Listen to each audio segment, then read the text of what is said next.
Hello and welcome to Sean White's Solar and Energy Storage Podcast.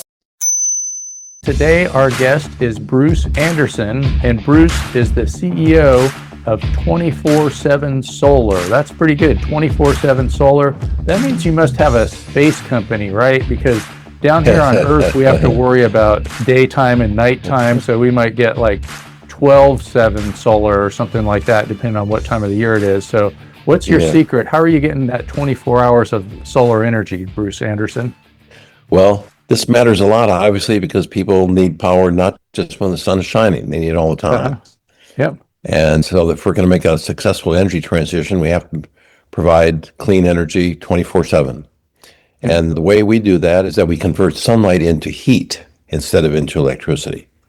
Into heat. Okay. So like you're doing some sort of solar thermal then? Yeah, it's a solar thermal solution.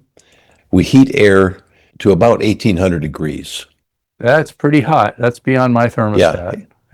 Yeah, that's hot enough to soften steel. And is that 1800 degrees Celsius or Fahrenheit? 1800 Fahrenheit, 1000 centigrade. Okay. Celsius. Great. Yeah. Okay. That makes sense. So that's hot. That's hot. Pretty darn hot. Yeah, that'll start some fires. Yeah. How are you accomplishing this? Are you using, I guess, probably concentrated solar? Well, that's what some people call it, of course. Mm-hmm. We have what we call a solar receiver on top of a tower that's only 125 feet tall. And we use mirrors that are on the ground, on posts, that track the sun. Mm-hmm. I think they call those heliostats. That's right, Sean. Yeah, they're called heliostats. And they collectively coordinate themselves to focus all their light to the top of the tower. And that's where the sunlight is converted into heat. And then we use that heat to heat air to a super high temperature. So you're heating air up on, I guess, do you call it a power tower? Yeah, let's call it a power tower. Okay, and you're heating air. A lot of the power tower technology applications have been with using molten salt to transfer the heat. So you're using air. Mm-hmm. Yeah.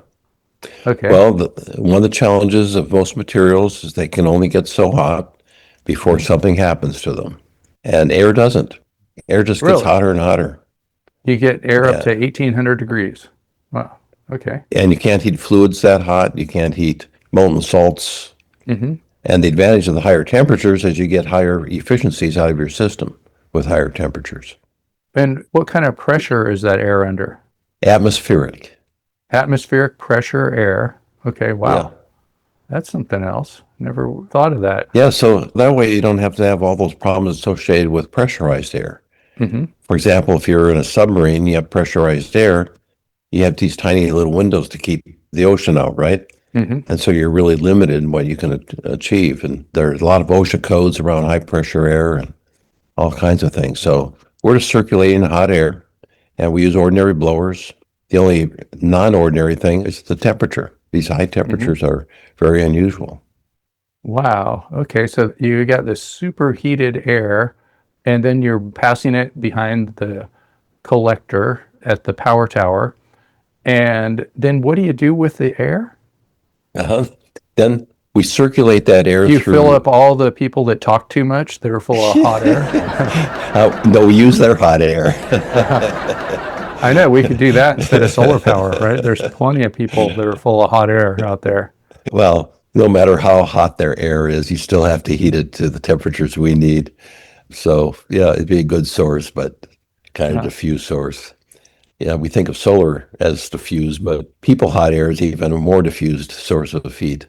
Anyway, we just use ordinary blowers to circulate the air. We circulate it through what are silo-like containers. Like I would imagine a blower couldn't handle 1800 degrees Fahrenheit. We put the blower in the location before the solar receiver, before it's heated. Push it. Okay. All right. When it's still cool. So we're pushing the air. Okay, great. That's a good idea. That was a great question. Nobody picks up on that. But the silo then is filled with small pieces, we call them pellets of ceramic. They're only about an inch in diameter. And they fill this silo about 3,000 cubic feet, and the blowers circulate that air through it. It heats up the ceramic, By the time it comes out again, it's cooler. The blower pulls it through the storage and pushes it back up to the solar receiver where it's heated again. And that's Wow. just a continuous loop. And so you have the ceramic as a form of energy storage. Right. And that's how you get it to work 24/7. Not quite. Not quite. It's an integrated system.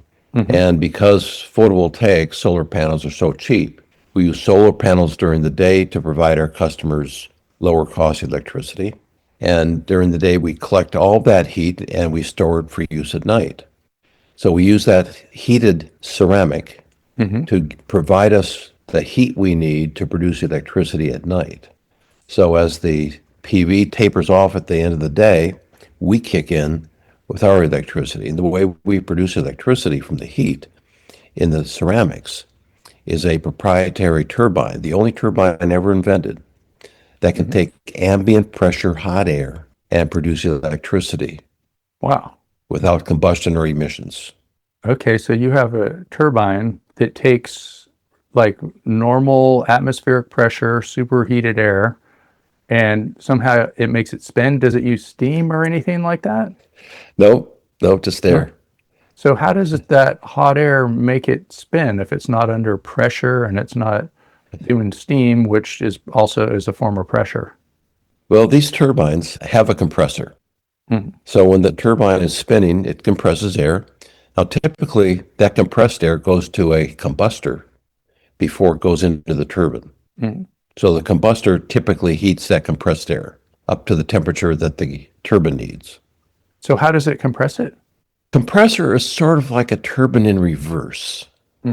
So you just have like a pump that's compressing the air, like the compressor. Well, it's on the same axle as the turbine, the compressor, and it looks like a turbine, except it reverses.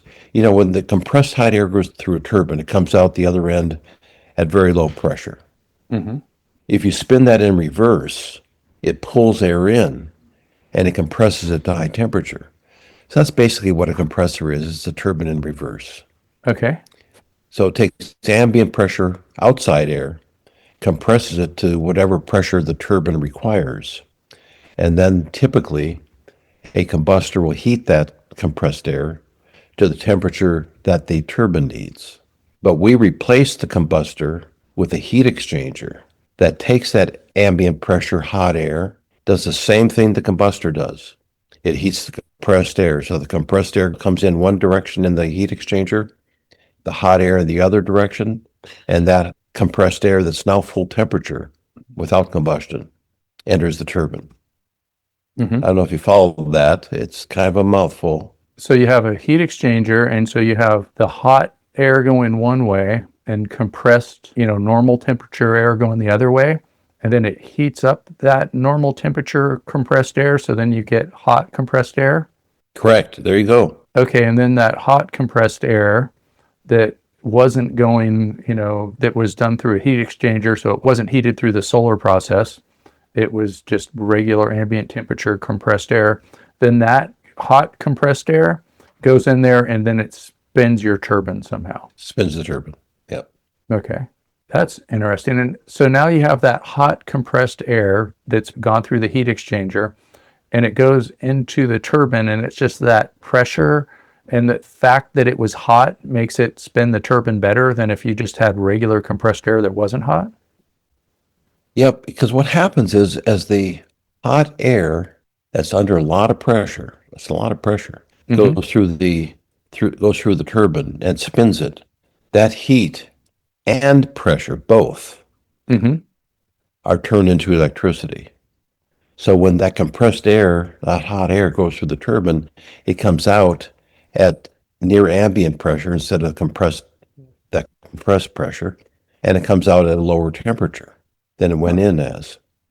And that's how turbines convert compressed hot air into energy. Wow. That's very interesting. You have a lot going on there. Yes, there's a lot going on. We're an MIT spinoff, and we have MIT alums on the team. So Great. Is that where you went to school? yeah. Okay, great. So that hot compressed air goes into your turbine, and then it just comes out as normal temperature, non-compressed air. It's non-compressed, but I won't say it's a normal temperature. Oh, it's still kind of hot, like, yeah. And that's the air that goes back to the storage system with the ceramics and gets Oh, reheated. and you kind of recirculate it that way. So, like, how hot is that air that's coming out? Like I guess, do you call it exhaust? Yeah, we call it exhaust, yeah. Mm. Except it doesn't smell or anything. There's no combustion. It's around 1100 degrees F at about 640 or so centigrade Celsius. Okay, so it went from like 1800 to 1100. And that 1100 is going into the intake, but isn't that going past the blowers? That, yes, and the blowers are capable to operate at that temperature. Okay, they can operate at 1100 Fahrenheit, which is pretty hot. But not 1800. But not 1800. Okay. Wow. You have a lot going on there. But it's elegant simplicity or elegant complexity. And then you're using this just to store the energy for nighttime use, and you're using it with solar PV, making the daytime electricity. Pretty cool. And so where are you doing this now? Yeah, we took actually quite a number of years and lots of money to develop our technologies. We have multiple technologies. We have over 45 patents, and now we're commercializing it. And the first system we're building is for one of the world's largest utility companies that happens to be based in India. So you're doing it out in India right now. Wow. Okay. Yeah. And we're signing a 25-year agreement whereby they'll purchase the power. Okay, great. And are you an American company? Everybody being from MIT? So an American company? Not everybody is from MIT, but we have a number of MIT people on the team. Great. But we are a virtual company. We have for example, we have 2 employees of Indian origin in India. We have 3 Africans on our payroll, a couple people in Europe, and then several people in the United States. Sounds like a plan for world domination. That's our plan, yes. All right, great. We interrupt you for a very important announcement. Sean White's Solar and Energy Storage Podcast has been brought to you by Sean White's Solar and Energy Storage Podcast. That's right, Sean White is sponsoring his own podcast, and he wants to remind you to go check out some of his classes. You can go to SolarSEAN, that's Solar, SEAN.com, and then click on the links to check out his classes. You can check out his heat spring classes, and you can also hire him to teach classes for you, like at your company, something like that. Now back to the show. And so you're in the beginning phases, I guess, of like actually commercialization. Of commercialization. Do you have a price per kilowatt hour of storage for this technology? Well, the way we do it, Sean, is we approach industrial customers that also require process heat for whatever they're doing. And so what we do is we try to achieve a deep understanding of their energy requirements, and then we engineer a customized solution for those energy requirements, and we support all of those energy requirements, not just some of them. So we supply all their energy needs, and we negotiate a price for both the heat that we deliver and the electricity. And that price varies considerably from one location to another, one application to another, one size of a system to another. And it can range from 6 cents a kilowatt hour for the electricity to as high as 15 cents a kilowatt hour, depending on the application and location. Okay. And then I'm wondering too, just because it works off of heat, has anybody looked at doing this for non-solar heat, like, fossil fuels or anything evil like that? What would be an example of an application, Sean? Well, just like say somebody had natural gas and they made heat with natural gas and ran that past the beads. I guess it would just be better to just use a regular gas turbine. Or like say there was a gas turbine, they talk about like cogeneration, and so some exhaust out of a gas turbine gets combined with the exhaust from your what you have going on right now, and they just add some extra heat from that. I'm not trying to say to do that. I'm just wondering if. No, I love out of the box ideas. So I'm just thinking if there's a way to do that. Maybe my brain's not quick enough right now to come up with a way that might work. But like I know that there's different types of compressed air energy storage, and a lot of the losses have to do with compressing and decompressing the air and making the heat and the cold.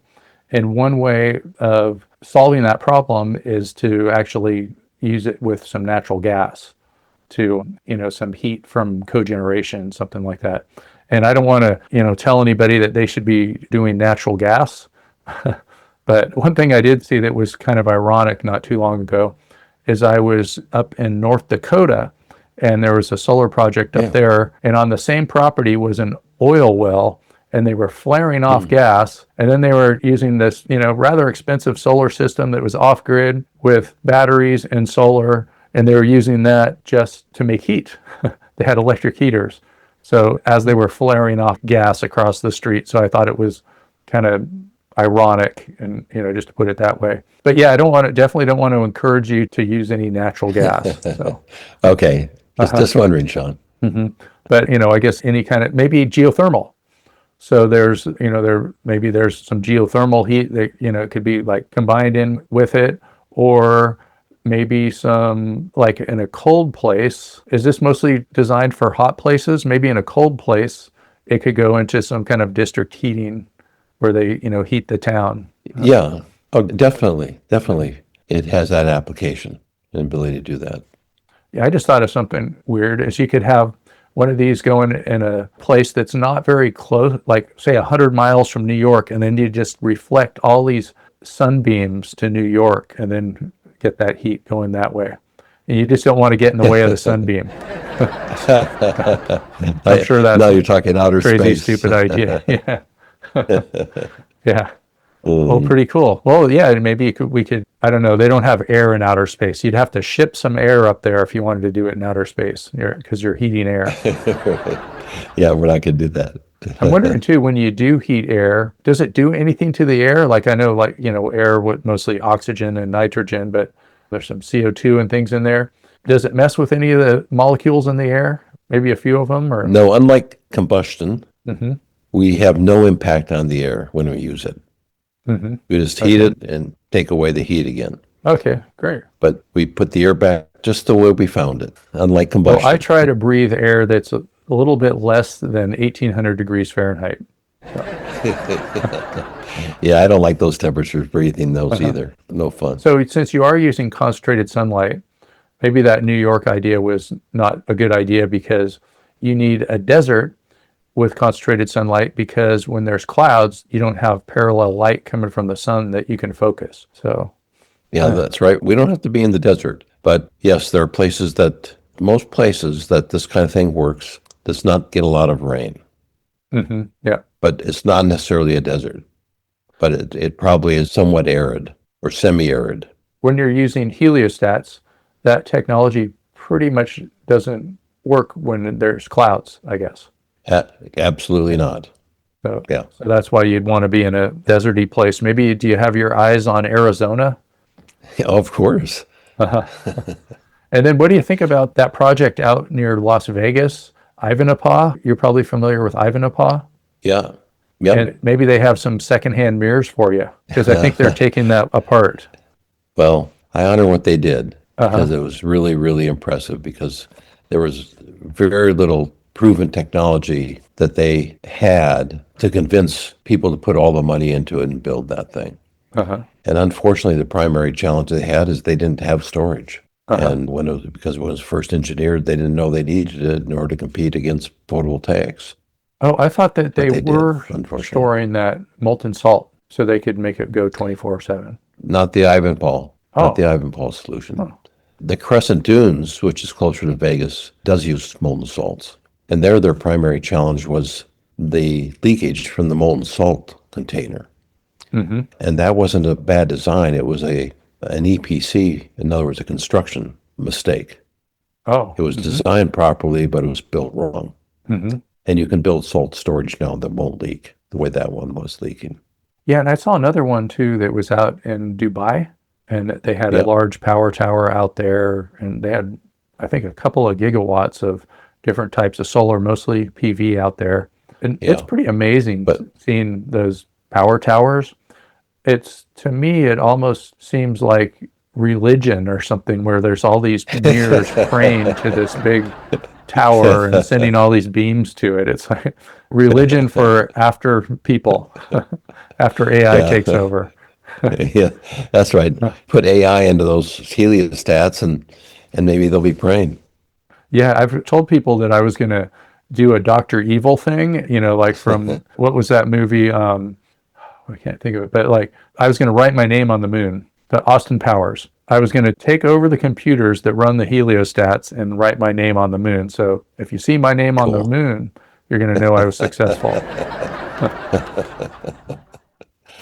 Well, you have an interesting imagination there, Sean. No wonder you do this podcast. That probably served you very well. All right. Thanks very much. Thanks, Bruce Anderson. This podcast was brought to you by AIR. Take a breath and experience air yourself. Don't forget to breathe. All right. Let's see. Is there any other things that you want to cover right now? Well, we're always happy to take people's money. We are raising money Okay, great. and always looking for customers. Our pipeline of 18 projects is all over the world. And we have a great head of steam. If somebody wants to join us, they should contact me. And Great. Okay. Well, thank you so much, Bruce Anderson, CEO of 24/7 Solar, doing all these neat concentrated solar projects with air, transferring the heat back and forth through heat exchangers. It was very enlightening to talk to you, and I had a great conversation. And for other people out there, make sure to go take some of my classes, SolarSEAN.com, and I will see you out there somewhere in the world.